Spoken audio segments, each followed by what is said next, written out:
Hidup makin berat di masa yang penuh dengan ketidakpastian dan perubahan yang cepat. Ditambah dengan tantangan pandemi yang belum kunjung terlihat ujungnya.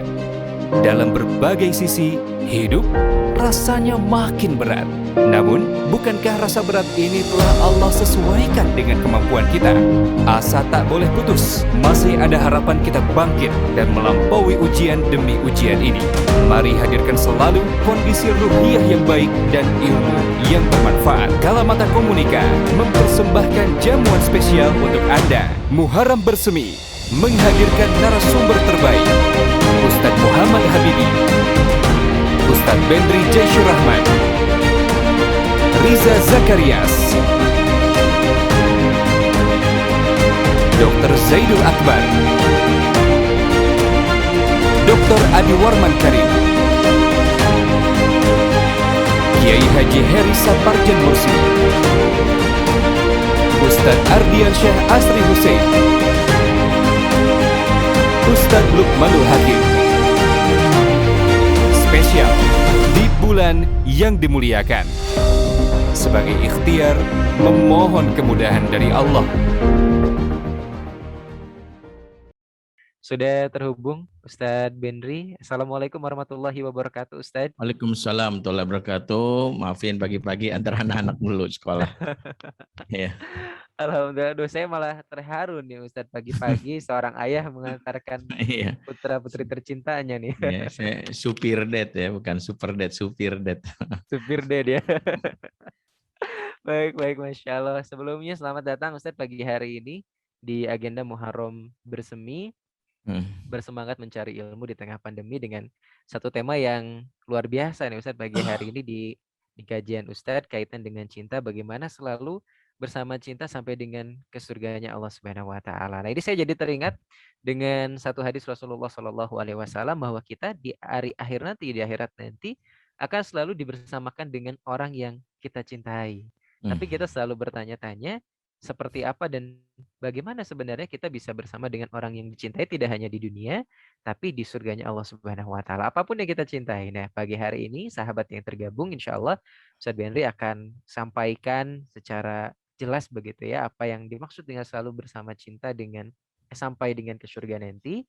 Dan bagi sahabat yang ingin bertanya pagi hari ini boleh sampaikan di kolom Q&A-nya. Nanti kita akan sapa pertanyaan-pertanyaan yang tergabung di pagi hari ini. Silakan Ustadz pagi hari ini, waktu dan tempat kami persilahkan. Baik, jazakallah khair ya Kang Elva. Bismillahirrahmanirrahim. Assalamualaikum warahmatullahi wabarakatuh. Innal hamdalillah nahmaduhu wa nasta'inuhu wa nastaghfiruh wa na'udzubillahi min syururi anfusina wa sayyiati a'malina. Man yahdihillahu fala mudhillalah wa may yudlil fala hadiyalah. Asyhadu an la ilaha illallah wahdahu la syarikalah wa asyhadu anna Muhammadan abduhu wa rasuluhu alladzi la nabiyya ba'dah wa la haula wa la quwata illa billahi wa ba'd.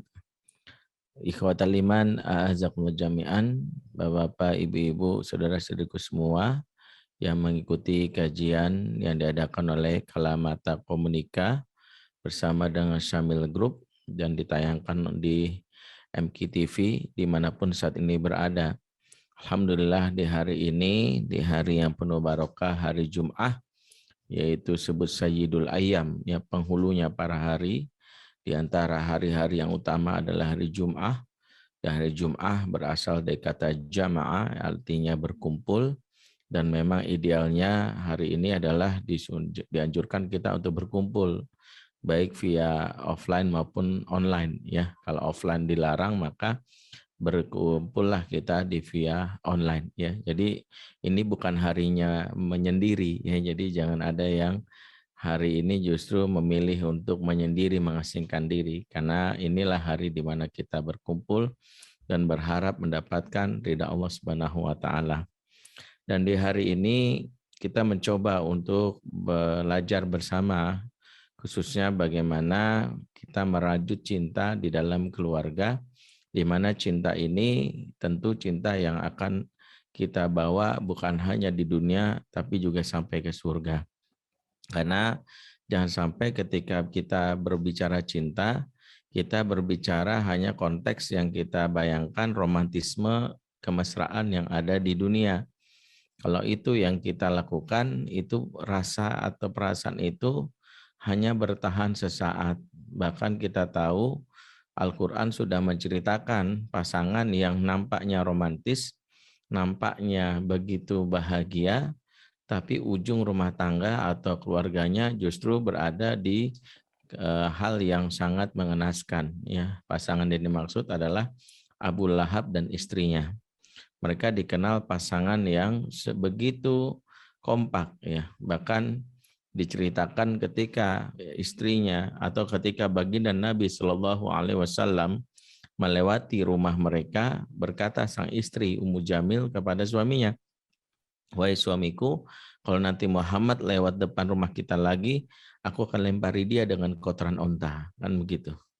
Maka apa kata suaminya? "Duhai istriku, engkau selalu mendukung perjuanganku." Ya, nampak sekali ya, so sweet, ya, romantis. Ya, kalau istilah anak muda zaman now, relationship goals. Ya, kayaknya nih impian banget dah. Ya. Tapi kita lihat ujung dari rumah tangga mereka adalah sayasla naron zata lahab wa mra'atuhu hammalatal hatab. Kami lemparkan Abu Lahab ke neraka. Demikian juga pasangannya sejatinya Ummu Jamil yang sang pembawa kayu bakar. Jadi ternyata romantisme yang dibangun kalau hanya sekedar perasaan cinta yang kita luapkan di dunia tidak berujung kepada yang namanya akhirat, maka ini adalah romantisme yang gagal. Maka demikianlah kita dalam kita merajut cinta, kita harus menyadari bahwa cinta adalah anugerah Allah kepada setiap hamba. Allah memiliki sifat Ar-Rahman, Ar-Rahim, dan Allah juga memberikan anugerah cinta ini ya kepada kita, di mana cinta ini ya buah dari keimanan seseorang. Di mana Al-Qur'an menyebutkan dalam surat Maryam ayat 96, "Innalladzina amanu wa amilus solihati saj'alu lahumur rahmanu wudda." Sesungguhnya orang-orang yang beriman dan beramal soleh, kami karuniakan kepadanya sifat Rahman dan Wudda, sifat kasih dan sayang. Jadi sifat kasih dan sayang itu adalah anugerah Allah, terutama karena adanya iman di dalam diri kita. Maka iman inilah yang membuat kita memiliki perasaan cinta termasuk kepada manusia. Bahkan Allah ya menjadikan perasaan cinta ini sebagai bagian untuk bagian mendapatkan cintanya. Ya, di mana Rasulullah mengingatkan man la yarham la yurham. Hadisnya singkat. Siapa yang tidak bisa mencintai atau tidak punya perasaan cinta, maka dia tidak akan dicintai oleh dicintai oleh Allah Subhanahu wa taala. Jadi kita memahami bahwa cinta itu adalah anugerah, bahkan menjadi bagian yang kita nilai sebagai ibadah. Tapi hal ini juga jangan sampai membuat kita terlena, karena ketika cinta yang kita rasakan ini kepada pasangan ya melebihi cinta kepada Allah, maka inilah cinta yang disebutkan oleh Syekh Abdullah Nasir Ilwan dalam kitab Mahabbah sebagai mahabbatul adna ya. Mahabbatul adna adalah cinta yang rendah. Ya, di mana cinta yang rendah ketika cinta kepada manusia, kepada istri, kepada anak, bahkan kepada orang lain melebihi cinta daripada Allah Subhanahu wa taala. Inilah yang disebutkan di dalam surat At-Taubah ayat 24 ya. Qul in kana aba'ukum wa abna'ukum wa ikhwanukum wa azwajukum wa ashiratukum wa amwalun iktaraftumuha wa tijaratun takhshawna kasadaha wa masakinu tardawnaha ahabba ilaikum minallah wa rasulih wa jihadin fi sabilih fatarabbasu hatta yatiyallahu bi amrih wallahu la yahdil qaumal fasiqin. Katakanlah ya, jika bapak-bapakmu, anak-anakmu, istri-istrimu, ya keluarga, saudara-saudaramu, keluargamu, harta yang kau miliki, tempat tinggal yang kau tempati, ya bahkan perniagaan yang kau khawatirkan kerugiannya, lebih engkau cintai kata Allah, daripada Rasul, daripada jihad, maka kata Allah, fatarabbasu hatta yatul bir, maka tunggulah sampai Allah mendatangkan keputusannya. Kata fatarabbasu dari kata tarabbas artinya ancaman yang tidak jelas tapi akan dibuktikan. Di mana ancaman kepada orang yang meninggikan cinta kepada manusia daripada cinta kepada Allah itu tidak terlihat, tapi kelak ketika cinta kepada manusia itu melebihi cintanya kepada Allah, maka dia sendiri akan merasakan betapa tersiksanya diri, sakit, bahkan ada yang sampai merasakan yang namanya jiwanya tidak sehat, gila. Ya, sehingga dulu ada sebuah lagu judulnya Cinta Ini Membunuhku, kan gitu ya. Kenapa? Salah satunya cinta yang berujung ya kepada penghambaan kepada makhluk. Ya. Makanya ada kisah di mana salah satu tabi'in ya bagian dari yang kita kenal Khulafaur Rasyidin yang kelima ya yaitu Umar bin Abdul Aziz. Beliau pernah merasakan cinta kepada seorang wanita setelah istrinya, alias dia punya perasaan yang kuat kepada seorang wanita dan dia ingin menghalalkan cinta ini dengan cara ta'adud dan itu hak seorang lelaki di dalam Islam. Maka sebagaimana diajarkan para ulama bahwa seorang yang laki-laki yang ingin menjalankan haknya untuk menikah lagi, maka penting untuk melakukan apa yang disebut izin kepada istrinya sebagai bagian menjaga perasaannya. Ya, walaupun ini bukan syarat, tapi ini bagian dari adab dan etika lelaki yang saleh. Maka Umar bin Abdul Aziz ketika dia melihat wanita ini, kemudian dia memiliki perasaan yang kuat, maka dia minta izin pada istrinya Fatimah. Maka dia katakan pada istrinya, saya hendak ya menikah seorang wanita. Ya, dan ternyata sang istri dalam hal ini termasuk yang tidak siap menerima ya poligami suaminya. Ya, dan dia merasa berat untuk melakukan itu. Maka dia dengan tegas menolaknya. Dia bilang aku nggak mau ya. Dengan kata-kata yang baik ya. Beda dengan wanita zaman now yang kalau nolaknya aku siap dimadu asal kamu siap diracun kan gitu ya. Jadi berbeda. Kalau ini nolaknya tetap dia bilang aku tidak siap, aku nggak mau gitu. Dan Umar bin Abdul Aziz pun ya akhirnya mengurungkan niatnya. Dia tidak ingin pernikahan yang kedua ini ya menyakiti ya istrinya. Ya sungguh-sungguh dia ingin mempersiapkan istrinya dulu. Ya. Tapi apa yang terjadi? Bayangan sang wanita yang dia temui itu walaupun dia tidak sempat ngobrol lama dengan dia tapi memandangnya itu membayang-bayangi dirinya sampai kepikiran. Sampai mengganggu pekerjaannya, sampai dia nggak fokus dan ujung-ujungnya Umar pun sakit. Di saat sakit itulah sang istri baru menyadari bahwa sang suaminya kena virus cinta. Ya, ini lebih bahaya daripada corona di masa itu ya. Ya, virus merana namanya.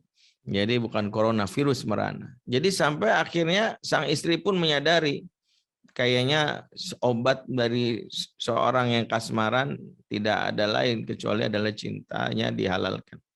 Maka dengan berat hati sang istri pun akhirnya ingin suaminya sehat dan bisa memberi manfaat untuk umat, maka dia pun memberi kejutan. Dia cari wanita yang dicintai oleh suaminya, maka dia pun menawarkan kepada wanita ini untuk datang ke istana bersama walinya untuk menikah di sana.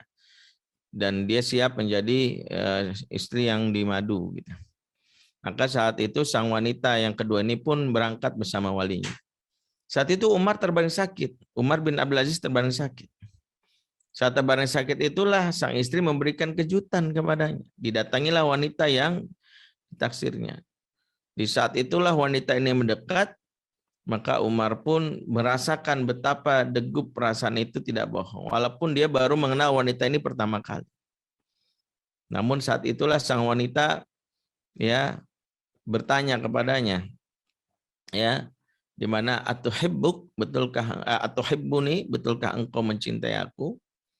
Ya, betul, kata Umar. Aku betul mencintaimu.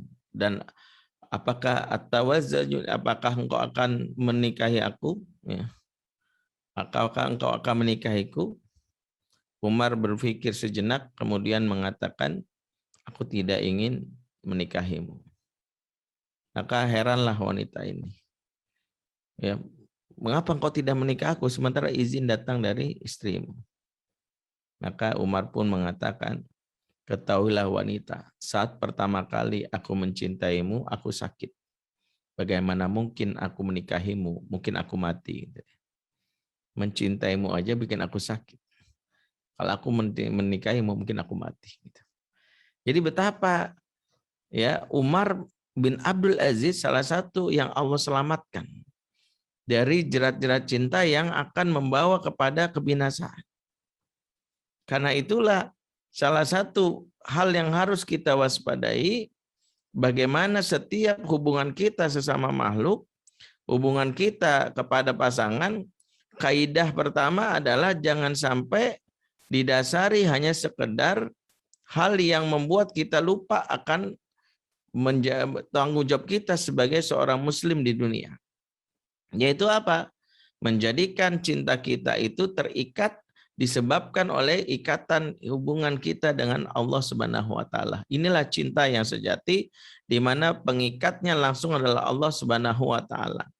Dan cinta yang diikat oleh Allah Subhanahu wa taala atau disebut cinta yang berlandaskan fillah ya adalah cinta yang sejatinya adalah sesuatu yang akan menghantarkan kepada kebahagiaan kita nanti di akhirat.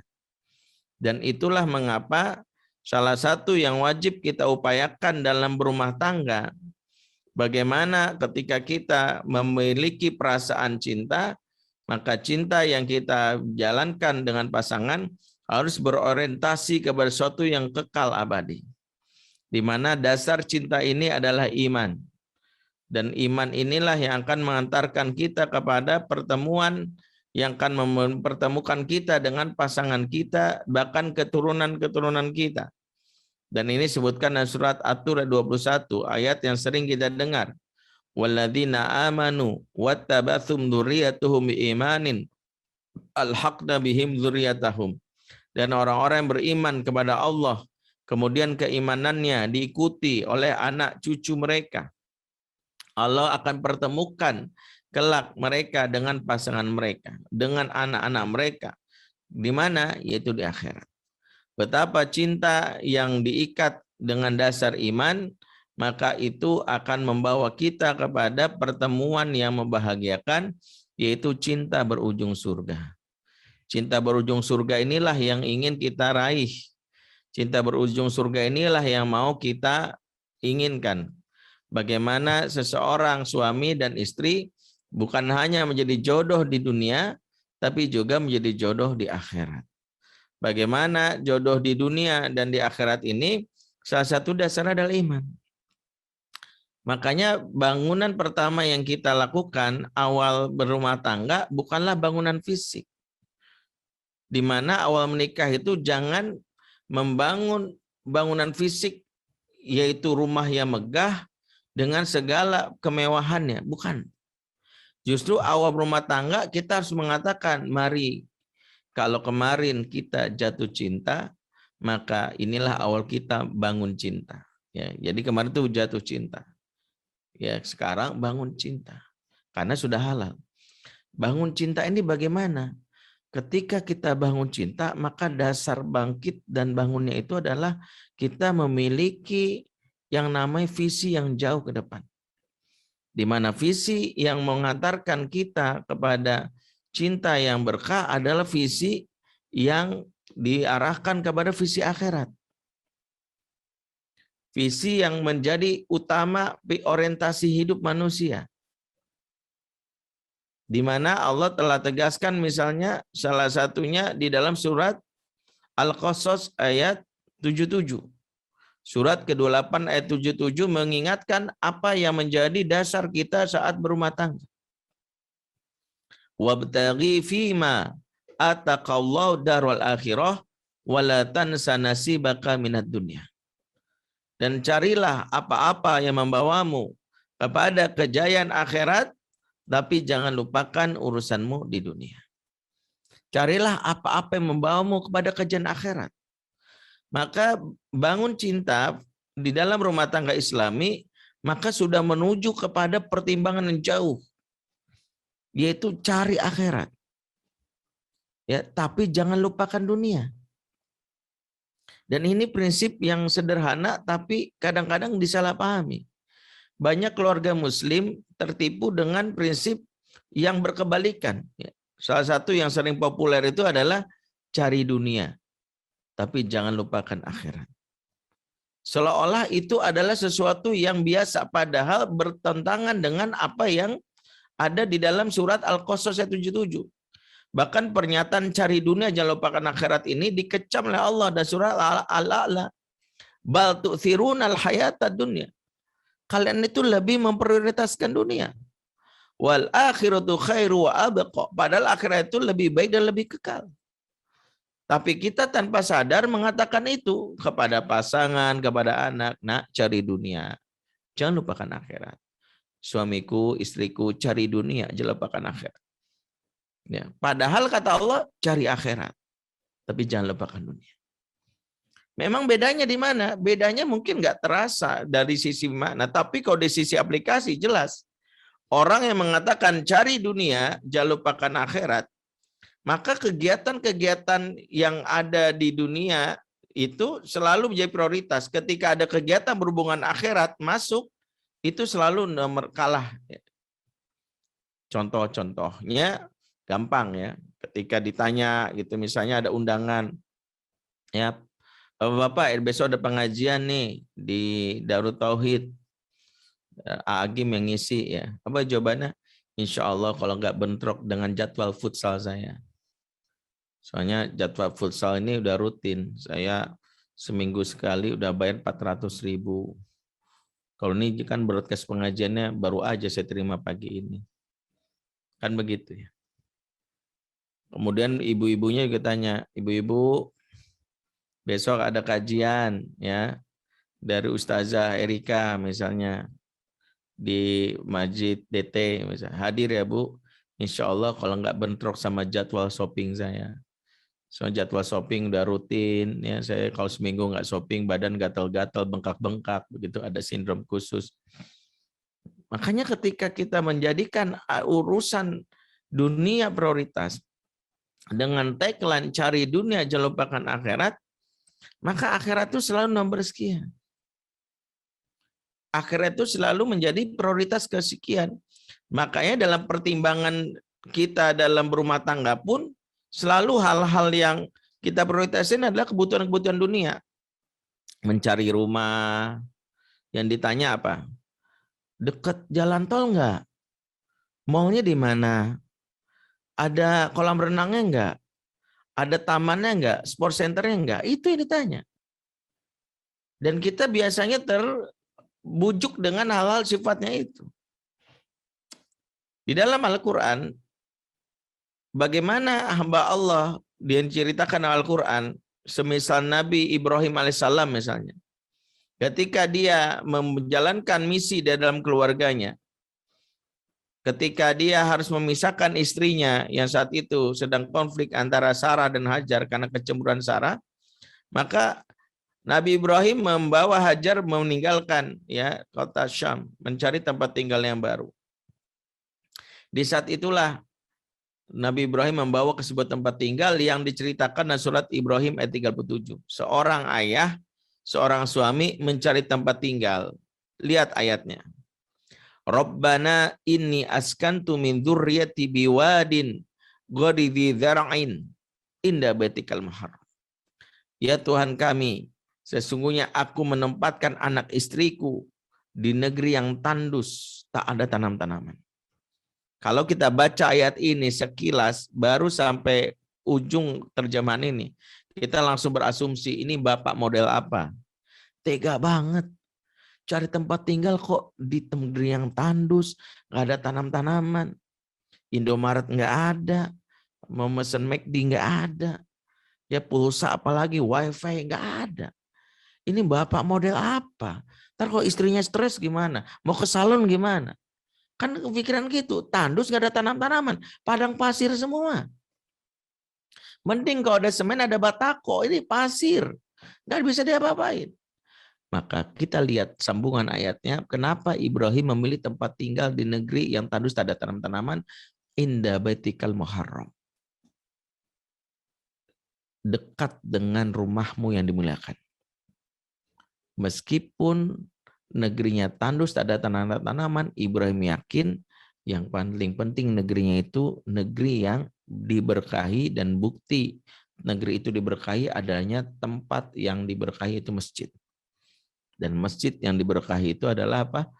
Yaitu Mekah atau Ka'bah.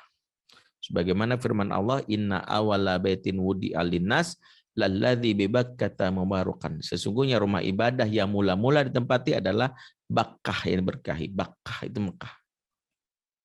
Jadi Ibrahim aja waktu niat di tempat tinggal yang kepikiran adalah jauh nggak apa-apa. Yang penting dekat dengan rumah Allah. Karena dalam membangun keluarga, cinta yang dia lakukan, dia tidak memakai prinsip romantisme yang sekedar untuk kesenangan di dunia, tapi berpikirannya kesenangan akhirat. Karena dia ingin cinta ini berujung surga. Makanya dia ingin setiap hal-hal yang membangun cinta, hal-hal yang berdekatan dengan keputusan Allah. Salah satunya adalah dekat dengan masjid. Demikian juga misalnya doanya Nabi Nuh ketika kapal terombang-ambing. Apa yang dia doakan? Tak satu pun kita dengar doanya, ya Rob, tempatkanlah kapalku ini ke tempat yang ada restorannya, ya bisa makan kenyang. Tidak. Doanya Robbi anzilni munzalan mubarakan wa anta khairul munzilin. Ini doa bagus kita hafalkan, khususnya yang kontraktor nih. Kontrak mulu, ya rumah belum punya. Yang kontraktor pengen punya rumah, baca doa ini. Ini doanya Nabi Nuh ketika kapalnya itu terombang-ambing setelah banjir bandang, banjir dahsyat saat itu, dan dia tidak tahu kemana arah kapalnya. Maka beliau berdoa, ya Rob, tempatkanlah aku di tempat yang kau berkahi. Maka kenapa kita mencari tempat yang berkahi? Karena kebutuhan kita akan akhirat itu mendominasi pengambilan keputusan termasuk tempat tinggal. Dan itu adalah cara membangun cinta di dalam kehidupan berkeluarga. Jadi kalau cinta dibangun dengan cara mencari keberkahan dari Allah, ini cinta yang kokoh. Cinta yang akan terikat. Cinta yang meskipun konflik itu seperti jamu yang pahit akan menyehatkan. Kenapa? Karena konflik itu cara Allah untuk memberikan kesehatan.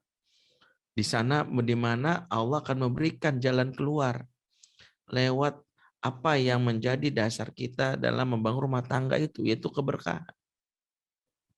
Tapi kalau cinta itu dibangun tidak dengan keberkahan, betapa kita hanya mengandalkan materi, kemampuan kita membuat puisi. Setiap hari istrinya dikirimin puisi, ya uragan-uragan gombal, ya bapak kamu supir angkot ya. Kok tahu? Soalnya kamu ngetem terus di hati aku gitu. Jadi banyak tuh yang mengeluarkan itu. Ya mungkin sesekali bisa. Mungkin kita merasa, alhamdulillah istri saya itu senang banget dirayu-rayu gitu. Kita merasa itulah ukuran kemesraan kita. Tapi sebatas di dunia saja. Ada ayah yang membangun romantisme keluarganya sebatas untuk urusan dunia. Dia pagi ajak misalnya jalan-jalan anaknya ke Senayan di Jakarta. Olahraga pagi jogging. Kemudian siangnya diajak jalan-jalan ke mall. Ya nonton bioskop, ya ini misalnya kalau bukan pandemi diajak nonton bioskop. Ya kemudian sorenya diajak mungkin jalan-jalan beli handphone terbaru. Malamnya diajak candlelight dinner. Jadi pagi, siang, sore, malam itu mereka bersama belanja, makan, jogging. Tapi ketika azan berkumandang, Allahu Akbar, Allahu Akbar, tak satu pun berpikir untuk mendatangi azan atau mengingatkan, ya sholat dulu, nggak ada. Bahkan kalaupun mereka yang sholat nanti aja, ya pakai fikih tersendiri, ya berfatwa ntar dijamak, ya dari pagi sampai malam sholatnya dijamak. Ya, fikih apa yang dipakai itu pun benar kalau dijamak, mending begitu pun mau sholat ntar aja di rumah, nyetir ngantuk di rumah, ngantuk bablas, tidur subuhnya kesiangan. Kelihatannya kita melihat mereka mesra. Tapi sejatinya mereka adalah keluarga yang akan tercerai-berai. Makanya jangan memandang kemesraan itu sekedar hal orang yang berkumpul bersama di setiap hari, bukan. Termasuk tidak berprasangka negatif sama keluarga yang jarang ngumpul. Kalau alasan jarang ngumpulnya ini karena hal-hal yang lebih tinggi. Contohnya bagaimana seorang Ibrahim tidak sempat berkumpul dengan anak istrinya karena Ibrahim mendapatkan tugas dakwah. Tapi cintanya kepada keluarganya itu membuat dia bersungguh-sungguh dalam doa dan amal solehnya. Di mana doa dan amal solehnya di luar akan memberkahi keluarganya. Itulah cinta yang sesungguhnya. Pernah saya mendapatkan pengalaman seorang ayah ketika saya ngisi di Freeport ya di Papua, di daerah Tembagapura. Saya ngisi kajian di sebuah masjid yang tinggi, bahkan diklaim sebagai masjid tertinggi di Indonesia, Masjid Al-A'raf, karena ketinggian meter di atas permukaan laut. Ya. Saya bertemu dengan beberapa pekerja tambang, mungkin waktu itu jumlahnya nggak sampai 10 lah. Tapi kan saya pikir amanah saya untuk menyampaikan kepada mereka, saya sampaikan saja. Ada seorang bapak ya, waktu itu saya ingat saya cerita. Dia setelah dengar ceramah itu tiba-tiba dia bilang, "Ya." Saya tanya maksudnya gimana? Saya udah 2 bulan ini tinggal di sini sebagai pekerja tambang. Ya, saya memang dapat tugas ya baru pulang mungkin 3 bulan sekali. Istri saya atas izin saya ngambil S2 kedokteran spesialis di Jakarta. Anak saya menuntut belajar ilmu di Gresik ya, pesantren. Jadi anaknya pesantren. Yang kedua anak saya sekolah Islam tinggal sama neneknya di Palembang. Bapak di Papua, ibu di Jakarta, anak pertama di Gresik, anak kedua di Palembang. Kata dia, aduh keluarga saya itu berantakan banget. Apa yang terjadi sampai mereka itu jarang bersua? Tentu pasti ada PR atau dampaknya. Tapi saya ingin menyampaikan sesuatu yang menjadi dasar Bapak ini. Di mana saya katakan jika di dunia kita tidak bisa bersua karena ada kondisi yang tidak bisa kita kendalikan, maka pastikan kita bersua dan berkumpul bersama di surga. Pastikan kita bersua berkumpul bersama surga. Makanya di saat kita berpisah, jangan pernah lepas pengikat cinta. Apa yang membuat kita tetap terikat? Walaupun jarak kita berjauhan, yaitu ikatan hati yang ditambatkan oleh Allah Subhanahu wa Ta'ala. Dan ini disebutkan dalam surat Al-Anfal ayat 63. Wa allafa baina qulubihim, adalah Allah yang menyatukan hati mereka. Law anfaqta ma fil ardi jami'a ma alafta baina qulubihim walakinnallaha alafa bainahum. Sumpama kamu mengumpulkan harta di muka bumi untuk menyatukan hati manusia, enggak bakal bisa, kata Allah. Enggak akan mampu kamu membuat hati orang terikat. Walakinnallaha alafa bainahum, tetapi Allah yang menyatukan hati. Jadi yang menyatukan hati itu adalah Allah. Di mana ketika kita tahu jarak kita terpisah, ini juga buat keluarga yang LDR. Bahwa keluarga LDR itu harus punya concern utama mutaba'ah yaumiyah saat berpisah dari keluarga. Bikin amalan pagi hari yang harus dilakukan. Mulai dari selain sholat wajib, sholat subuh, berjamaah yang buat laki-laki di masjid. Dia harus melakukan yang kedua. Apa itu? Zikir maksurat, tilawah Quran, kemudian sholat duha, ya, dan aktivitas ibadah lainnya zikir. Jadi ada dalam rangkaian dan itu menjadi sarana dia berkomunikasi kepada pasangannya. Saya masih ada waktu sholat duha, doakan aku ya. Jadi cinta yang dibangun itu sesuatu yang justru mendapatkan naungan dari Allah. Dan cinta inilah yang akan kekal. cinta yang kekal. Sebaliknya cinta yang justru melupakan hak Allah, itu justru cinta yang justru akan membuat seseorang itu hanya mesra di dunia. Hal inilah yang membuat seorang Abu Bakar As-Siddiq khawatir dengan anaknya bernama Abdurrahman. Abdurrahman bin Abu Bakar ya menikah dengan seorang wanita cantik bernama Atikah binti Nailah. Dan ini pernikahan yang luar biasa ya. Kenapa Pak? Karena bagi Abdurrahman betapa istrinya ini sangat mempesona bagi dirinya. Dan Abu Bakar sengaja ingin supaya sang anaknya menikah Atikah karena Atikah ini janda dari veteran perang yang syahid. Jadi berharap bahwa Atikah bisa membuat Abdurrahman termotivasi untuk perang dan syahid. Tapi apa yang terjadi setelah mereka menikah, ternyata mereka ya pasangan yang kasmaran. Dan hakikatnya nggak masalah kasmaran, tapi itu membuat kewajiban-kewajiban Abdurrahman setelah nikah itu berkurang. Ibadahnya kelihatan kendor, bahkan tidak punya semangat jihad. Sang ayah yang merasa bahwa ini terjadi penurunan justru setelah ibadah, setelah nikah, merasa inilah cinta yang khawatir menipu. Maka sang ayah berkata kepada Abdurrahman, ayah khawatir cintamu kepada istrimu menjauhkan engkau dari cinta Allah dan membuat engkau tidak mendapatkan bahagia di dunia, di akhirat. Sang anak pun kaget dengan nasihat ayahnya, kemudian bertanya, apa yang harus aku lakukan? Ceraikan istrimu.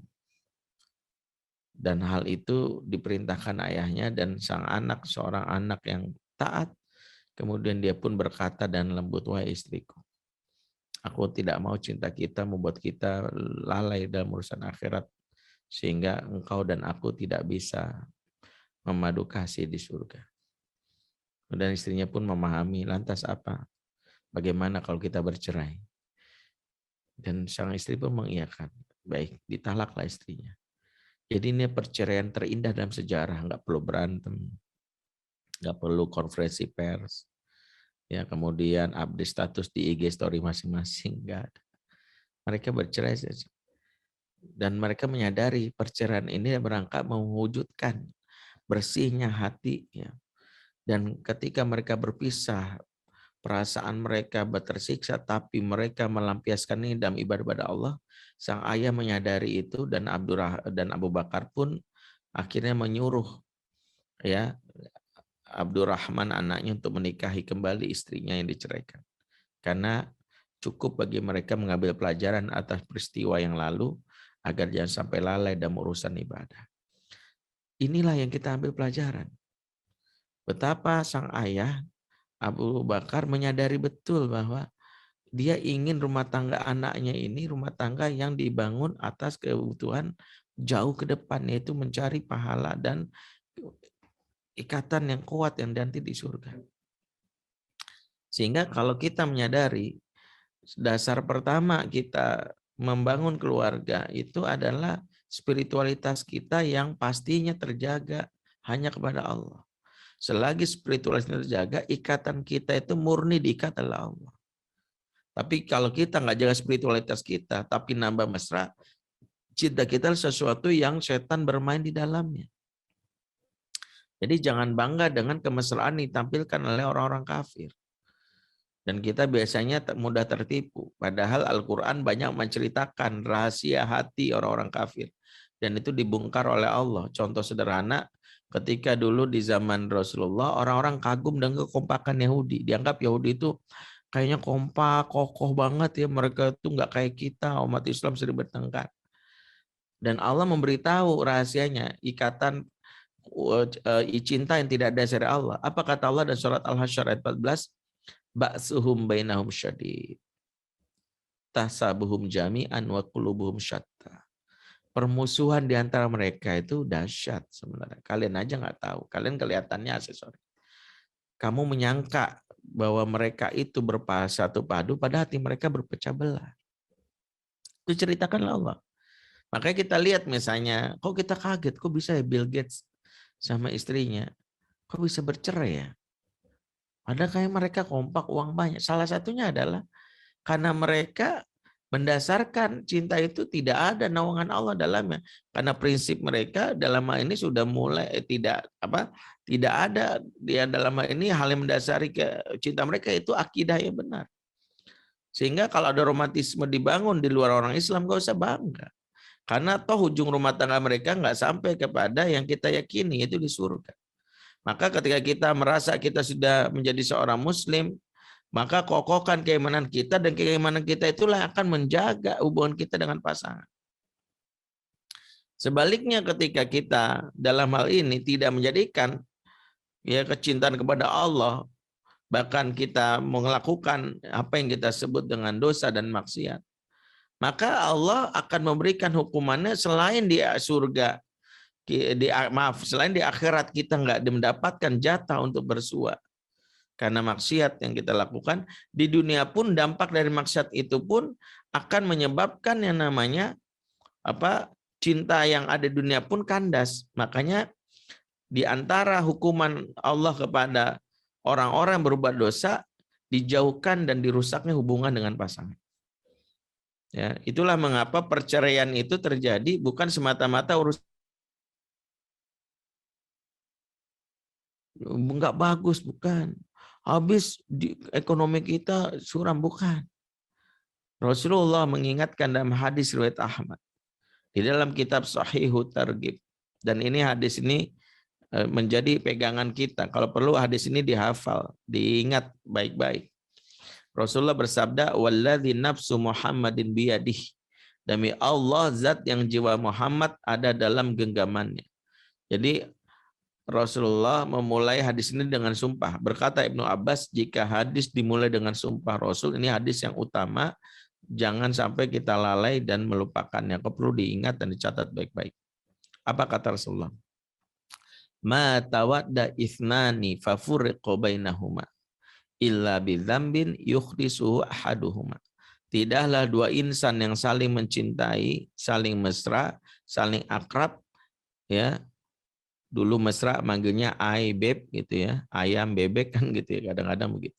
Begitu udah cerai manggilnya maaf ya dengan kata-kata buruk ya, kadang nyet gitu ya, ay beb nyet. Nah ini nggak bagus.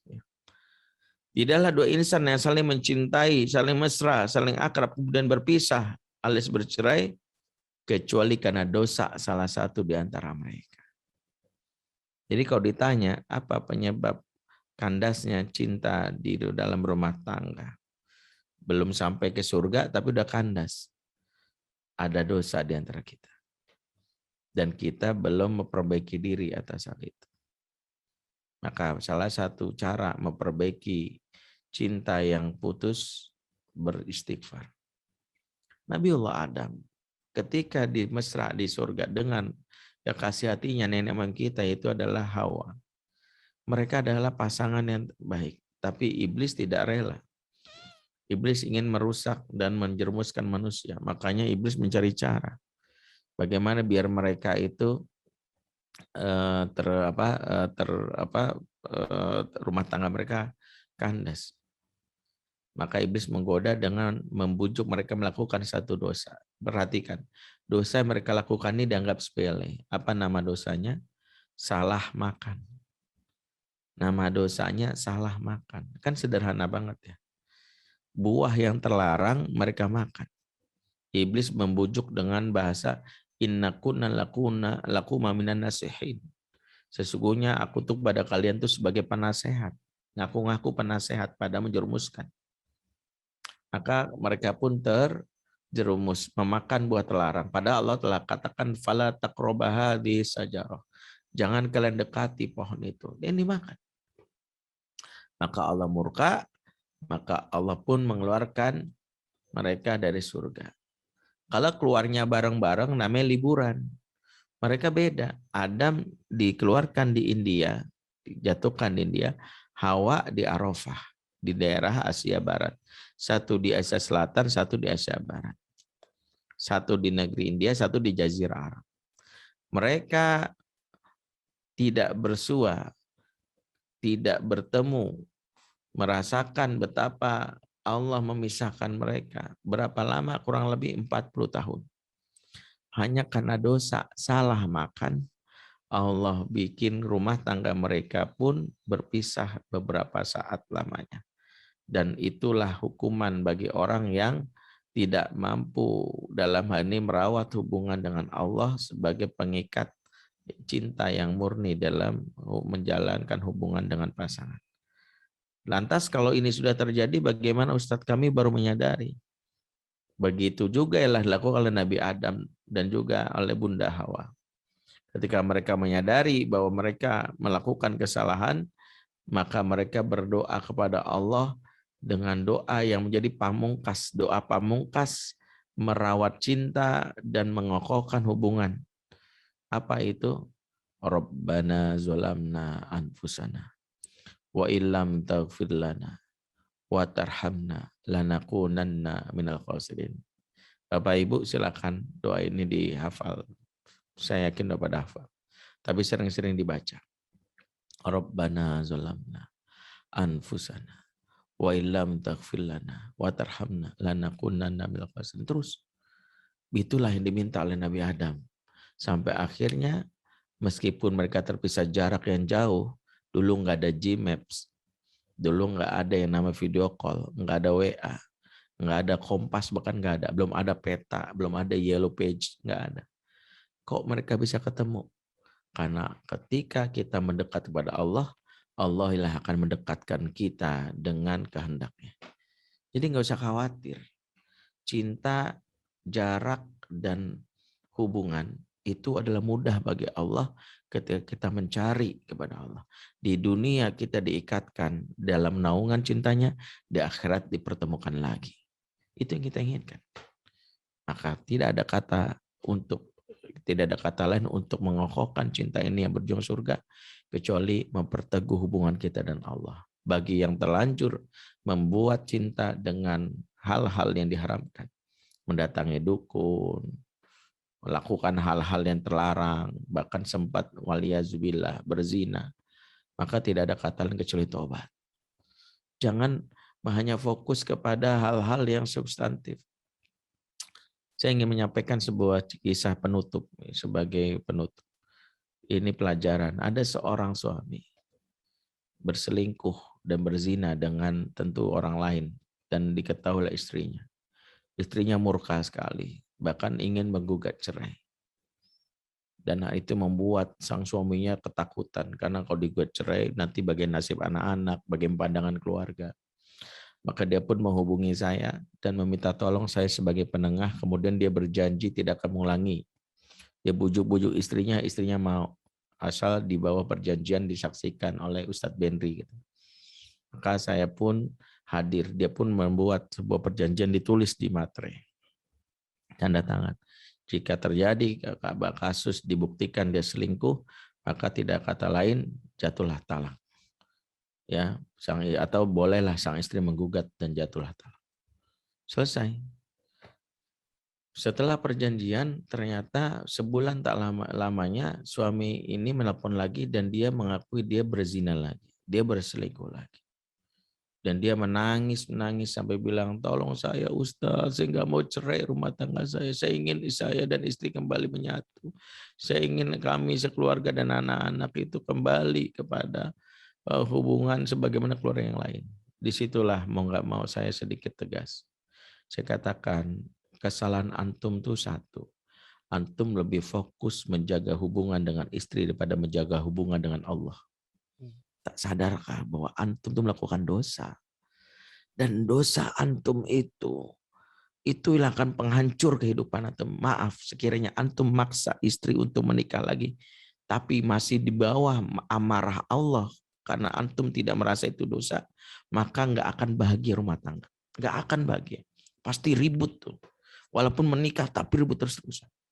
Sebaliknya, kalau misalnya antum fokus untuk memohon taubat kepada Allah, walaupun terjadi perceraian, antum harus berpisah, datanglah ketenangan di dalam jiwa. Sebagaimana firman Allah, walladzi anzala sakinata fi qulubi.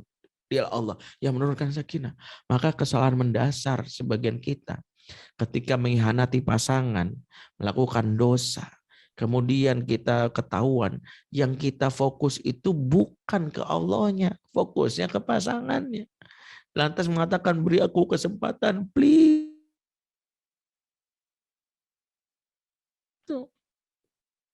Fokuslah mohon ampun sambil bilang, aku ingin bertobat sama Allah. Kalau engkau tidak memberi itu mungkin hukuman Allah kepadaku. Yang jelas bantu aku untuk bertobat. Aku mau takut di akhirat diazab, aku nggak mau gitu. Itulah yang membuat kemurnian taubat kita lah yang akan membuat Allah mudah meluluhkan hati pasangan. Gampang. Allah penguasa hati. Please. Jangan sampai kita jadi orang-orang seperti karakter Bani Israel. Lagi kepepet deketin Allah hanya untuk kebutuhan kita. Begitu udah masa jaya satukan. Dosa lagi. Ini karakter Yahudi. Jangan seperti itu. Maka fokuslah mencari cintanya Allah saat kita melakukan kesalahan. Mudah-mudahan ini bisa memberikan manfaat karena waktu yang membatasi, sehingga kita berdoa sama Allah semoga cinta kita, cinta yang akan diabadi, cinta yang akan kekal berujung pada surga. Semoga itu yang kita harapkan. Aku qouli hadza fastaghfirullahi wa lakum. Wassalamualaikum warahmatullahi wabarakatuh.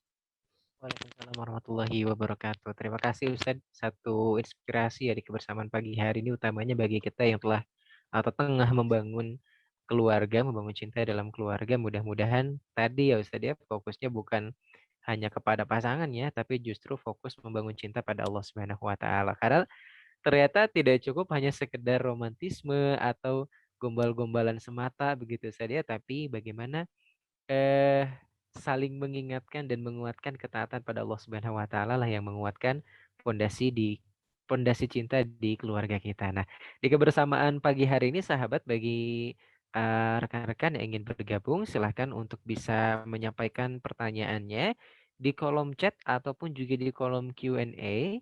Bisa disampaikan pertanyaannya begitu, dari siapa, di mana, dan pertanyaannya apa yang kaitannya memang dengan bagaimana membangun cinta di dalam keluarga, atau yang ingin langsung bertanya, ini diberikan kesempatan juga untuk raise hand. Nanti kita akan berikan kesempatan untuk langsung menyampaikan pertanyaannya di pagi hari ini. Tadi sudah ada beberapa yang raise hand, ini boleh saya sapa ya. Ada sahabat Kina, ini boleh untuk menyampaikan langsung pertanyaannya di pagi hari ini.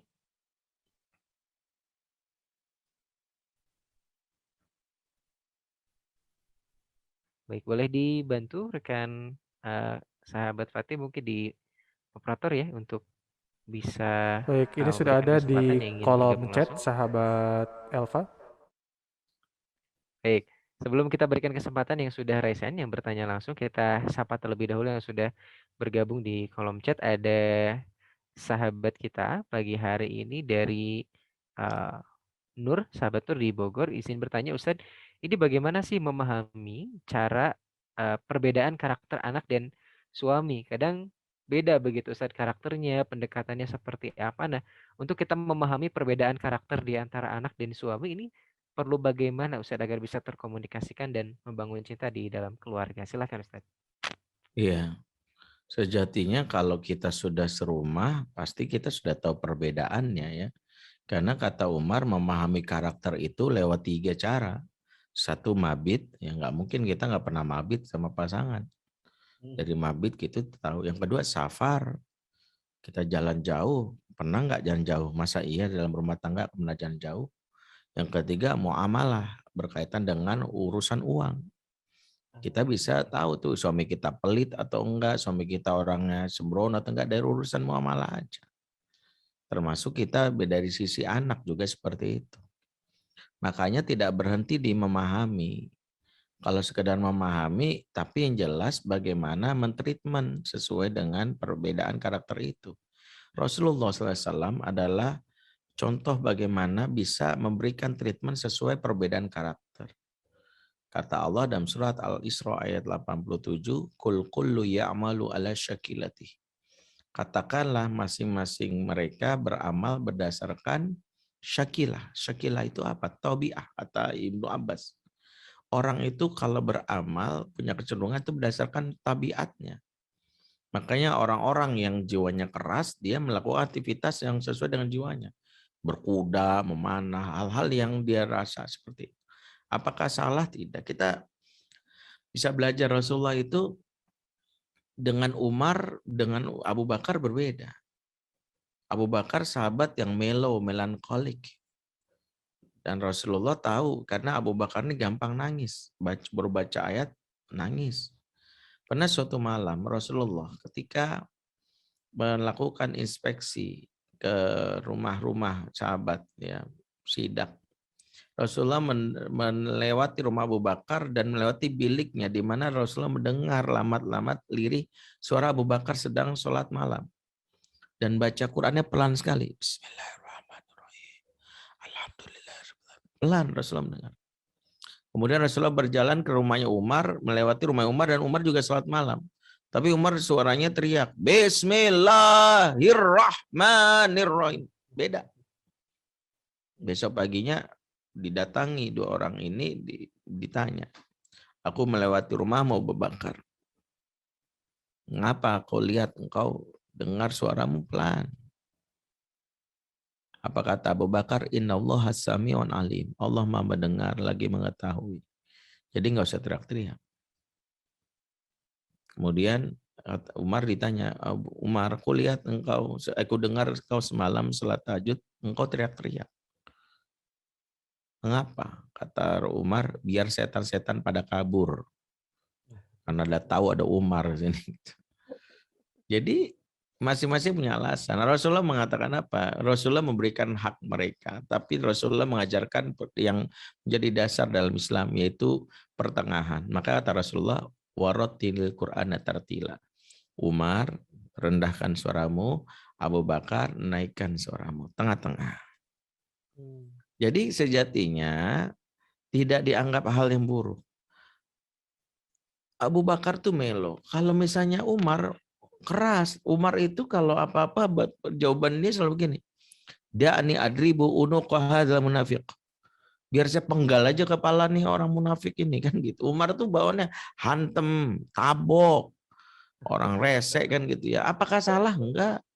Makanya kita tahu ada dai-dai yang karakternya gitu. Saya seringkali mendengar komentar, dai itu harusnya lembut gitu. Kayak Agim, bagus. Tapi karakter itu beda. Makanya jangan klaim karakter orang. Kadang kita butuh orang yang menyamai benih, ada juga membabat lahan. Dan itu karakter orang. Makanya dalam Islam tidak boleh menyamakan karakter, yang boleh kita mensibgoh. Maka karakter itu boleh beda, tapi sibgohnya sama. Sibghatullah. Dia keras, tapi tersibgoh Allah. Kerasnya dia hanya untuk orang-orang merusak agama. Umar tuh keras, tapi sama istrinya dia nggak kasar. Istrinya marah, Umar.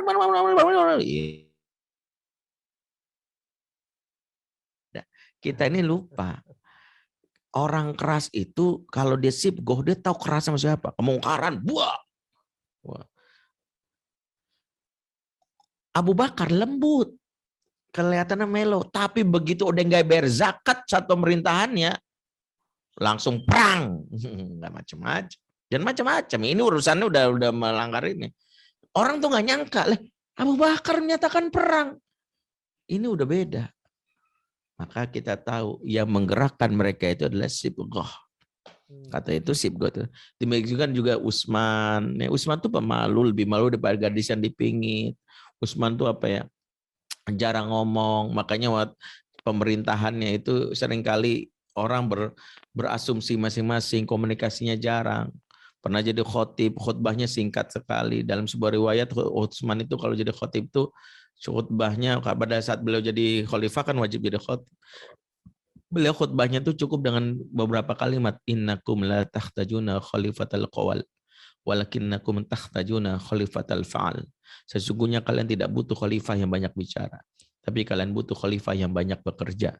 Barakallahu li wa lakum fil Qur'anil azim wa nafa'ani wa iyyakum. Selesai, itu khutbah Jumat tersingkat dalam sejarah. Jadi kalau kita lihat singkat. Jadi mau bilang apa? Tapi Utsman itu walaupun pemalu tapi punya yang namanya amalan yang lain. Jadi kita tahu. Makanya kita itu memandang pasangan dan keluarga itu Yang jelas karakter itu sudah dibentuk, dipengaruhi di umur 0 sampai 15 tahun. Tabiat itu penuh. Nah, tugas kita bagaimana mencelupkan nilai-nilai keislaman agar karakternya itu tidak merusak syariat. Allah alam sawab. Baik. Terima kasih Ustaz jawabannya untuk sahabat Nur yang bergabung pagi hari ini. Menarik ya, ini jadi ternyata tidak cukup hanya sekedar memahami ya Ustaz ya, tapi juga treatment yang kemudian dilakukan terhadap karakter-karakter yang kita pahami. Karena boleh jadi di antara 4 anak misalkan, masing-masing anak ternyata karakternya juga berbeda, nanti treatment kita sebagai orang tua juga berbeda. Nah, selanjutnya kita sapa kembali Ustaz, ada sahabat Dewi yang bergabung di kolom chat. Ini juga masih kaitan nampaknya dengan sinergitas komunikasi di keluarga nih Ustaz. Katanya bagaimana sih kita untuk bisa mensinergikan ikhtiar bersama di dalam keluarga. Karena tidak jarang katanya ketika kita saling mengingatkan, contohnya ini istri mengingatkan suami ataupun juga sebaliknya, ada ketersinggungan atau ketidakberkenanan ketika diingatkan oleh pasangan. Nah, bagaimana ini untuk membangun pola komunikasi agar tidak tersinggung, tapi juga kita sama-sama bisa meningkatkan ketaatan, Ustaz? Iya. Pertama adalah seringkali kita fokus kepada mengingatkan. Pada kaidah para ulama itu at-ta'lif qabla ta'rif. Ikat hatinya sebelum engkau kasih tahu. Connection before correction. Jalin koneksi dulu. Orang itu akan tersinggung kalau kita pakai bahasa komunikasi benteng. Komunikasi benteng itu komunikasi saling serang. Kamu tuh sholat tuh susah banget tuh komunikasi benteng. Yang dipakai itu komunikasi jembatan, bangun koneksi dulu. Contoh, Abi tahu bang, abang capek banget.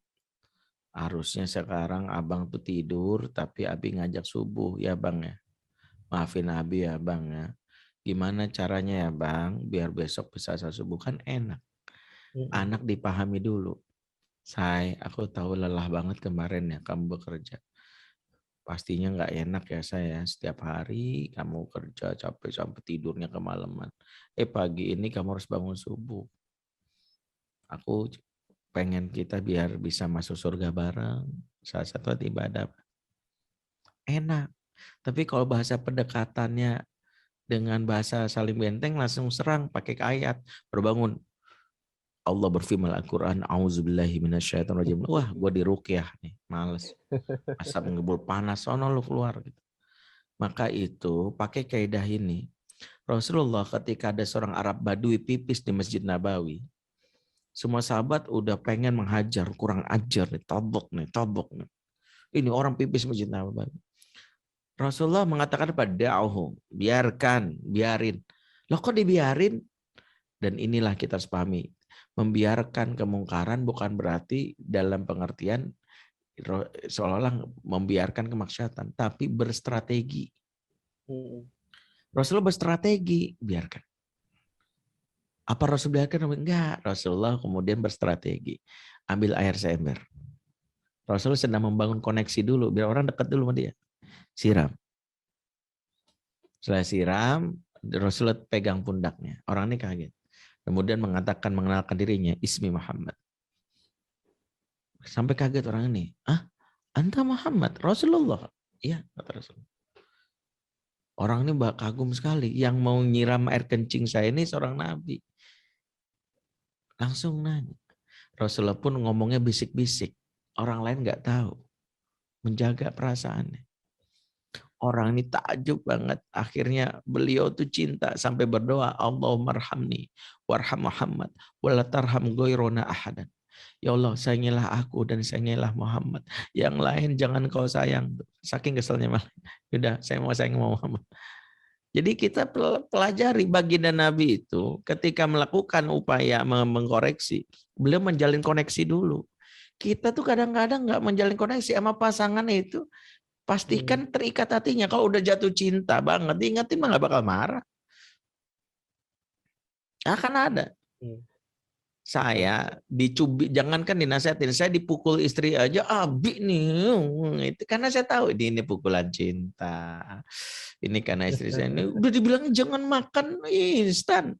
Apa ini kok makan mie instan berkali-kali, entah sakit gimana? Sebel. Nah, apa saya bilang, kamu tuh enggak, saya tahu. Saya udah jatuh cinta banget sama istri saya. Diomelin tuh biasa aja. Tapi kalau kita lagi nggak punya perasaan cinta, pastinya kita tersinggung. Tahu apa kamu? Itulah mengapa sebelum kita ingin menasihati, pastikan kita dicintai.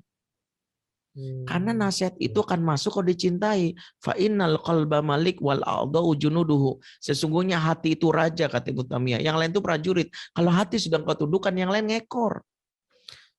Makanya kenapa BTS itu bikin produk minuman, itu makanan semua pada beli.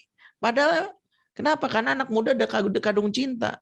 Itulah kenapa jangan pakai kaidah santri. Kalau santri itu unzur makola olah tanzur mankola. Lihat apa yang dibicarakan, jelas siapa yang bicara, itu santri. Kalau kita nggak bisa. Karena jujur kita ini manusiawi, kita ngelihat yang ngomong tuh berdasarkan siapa yang bicara. Kalau yang bicara itu nggak saya sukai, nggak saya dengerin. Contoh ya, nggak usah jauh-jauh. Pilpres kemarin ada ustadz yang beda pilihan sama kita. Kemudian dia ceramah. Apa reaksi sebagian jamaah? Allah ngomong apaan sih ustadz? Ini disampaikan pada benar tuh ustadznya. Kalau Allah, kalau Rasulullah, Allah apaan sih? Malas, matiin. Ustadz apaan tuh? Milihnya si ini lagi. Apa hubungannya? Karena hati kita udah males. Hati kita udah nggak jatuh cinta. Tapi begitu ustadz kita jatuh cinta, ustadznya bilang, wah langsung cinta banget sama dia, mau gitu. Makanya cinta itu dasarnya. Orang tuh gampang ditaklukkan kalau cinta. Saya punya kawan, muridnya itu maaf nih ngefans sama Ronaldo, pesepak bola asal Portugal yang katanya kaya, ganteng, berdermawan kan. Suatu saat Ronaldo ngiklanin sampo di IG-nya. Kawan saya cerita, muridnya langsung beli sampo itu, padahal kepalanya botak, bayangkan. Kepala botak beli sampo. Kok bisa? Cinta. Makanya jangan mau menasehati sebelum mencintai, sebelum dicintai. Pastikan kau udah cintai. Nasihat itu gampang, sayang. Sholat. Oh iya ya. Maksud kamu nggak pengen cinta kita sampai surga sih? Ah gitu. Alam so. Baik, terima kasih Ustadz. Ini satu pengingat kembali bagi kita ya, sahabat di keluarga, begitu saling mengingatkan, bukan hanya saling mengingatkannya, tapi juga membangun terlebih dahulu konektivitas saling mencintai satu sama lain, agar kemudian ketika saling mengingatkan tidak hadir ketersinggungan, tapi keterikatan yang lebih terikat begitu antara pasangan ataupun juga dengan anggota keluarga. Alhamdulillah tidak terasa sudah jelang jam 10.30 Ustadz di siang hari ini. Di akhir mungkin ada nasihat yang ingin disampaikan Ustadz untuk jamaah yang tergabung baik melalui Zoom ataupun juga menyaksikan langsung di live streamingnya MKTV. Silahkan Ustadz. Baik. Keluarga broken home bukan keluarga yang tercerai-berai di dunia. Keluarga broken home ada keluarga yang tak mampu kumpul bersama di surga. Maka pastikan kita menjadikan ukuran visi kita kumpul bersama di surga. Jadi ikan itulah yang kita sampaikan kepada pasangan kita. Di antaranya setiap nasihat itu selalu kita sampaikan. Aku ingin bersama kamu di surga. Kalau kamu ibadahnya begini, aku khawatir kita beda lokasi nanti. Seperti itulah cara kita mengingatkan visi kepada pasangan dan anggota keluarga kita. Mohon maaf jika ada yang kurang atau ada yang salah. Aku lu qouli hadza fastaghfirullaha lakum. Subhanakallahumma bihamdik asyhadu an la ilaha illa anta astaghfiruka wa atubu ilaik. Assalamualaikum warahmatullahi wabarakatuh. Waalaikumsalam warahmatullahi wabarakatuh. Sekali lagi terima kasih Ustaz Jazakumullah khairan katsiran untuk ilmunya di kebersamaan pagi hari ini. Mudah-mudahan sahabat ini jadi salah satu pengingat dan penguat kita di pagi hari ini untuk kemudian sama-sama bagaimana menguatkan rasa cinta kita dengan keluarga, tidak hanya sekedar romantisme, tapi jadi kekuatan yang saling mengingatkan melaksanakan ketaatan pada Allah Subhanahu wa taala, dan mudah-mudahan bersama dengan cinta sampailah kita ke surganya Allah Subhanahu wa taala. Nah, sahabat, di akhir juga kami ingatkan bagi sahabat yang ingin membangun cinta bersama dengan keluarga, salah satunya mengalirkan pahala kebaikan yang terus-menerus kekal sepanjang zaman. Ada kesempatan yang terbuka sangat lebar bagi sahabat yang ingin berwakaf 1000 Al-Quran hafalan tikror senilai Rp89.000, yang tentu ini jadi salah satu ikhtiar keluarga kita mengalirkan kebaikan dengan membantu para penghafal Al-Quran dan mengentaskan buta huruf Al-Quran di Indonesia. Bisa transfer melalui Bank BSI dengan nomor rekening 7666766363 atas nama PT Kalamata Komunika Idea 5, dan konfirmasi wakaf kepada Ibu Yuni di 0812-8182-3318.